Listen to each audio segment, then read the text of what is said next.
భాద్రపద శుద్ధ ఏకాదశి, దీన్ని పరివర్తన ఏకాదశి అని కూడా అంటారు కదా. ఈ ఏకాదశి యొక్క ప్రత్యేకత ఏంటి వివరిస్తారా? భాద్రపద మాసంలో వచ్చే శుద్ధ పక్షంలో ఏకాదశి, దాని యొక్క ప్రత్యేకత అనేకములైనటువంటి కారణాలు ఉన్నాయి. ప్రధానమైనటువంటి కారణం, భాద్రపద మాసంలో మొట్టమొదటిసారిగా శుకయోగేంద్రుడు భాగవతాన్ని పరీక్షిత్ మహారాజుకు ఉపదేశం చేశాడు. ఆ ఉపదేశం చేసిన తర్వాత అతడు మోక్షాన్ని పొందాడు. మానవుని యొక్క జీవిత పరమావధి మోక్షాన్ని పొందటం.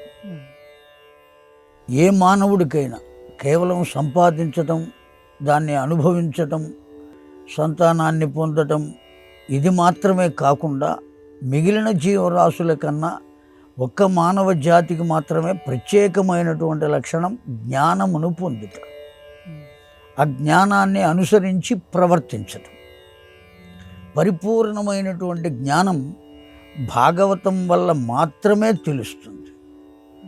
పరిపూర్ణమైనటువంటి జ్ఞానం అంటే మోక్షాన్ని పొందడానికి కావలసినటువంటి వ్యవస్థ. ఆ వ్యవస్థ దేని ద్వారా తెలుస్తుంది అంటే కేవలం భాగవతం వల్ల తెలుస్తుంది.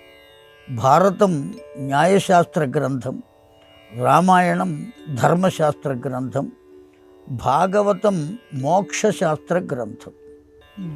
మానవుని పరమావధి మోక్షం కనుక ఆ మోక్షశాస్త్రాన్ని పొందడానికి ఆవశ్యకమైనది భాగవతం కనుక ఆ భాగవతాన్ని ఉపదేశం చేయటం ప్రారంభించింది ఏకాదశి నాడు, భాద్రపద మాసంలో. ఆ కారణం చేత ఎవరైతే ఆ భాగవతాన్ని శ్రవణం చేస్తారో వారి జీవితంలో పరివర్తన కలుగుతుంది. ఆ పరివర్తన కలిగి దాన్ని అనుసరించి అతడు ఆచరించేటువంటి అవకాశం ఉంటుంది. ఇది ప్రధానమైన కారణం.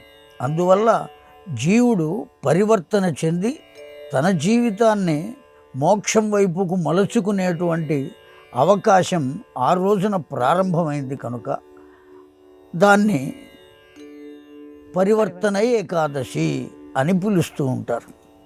ఇది కారణం, ప్రధానమైనటువంటి కారణం ఇది.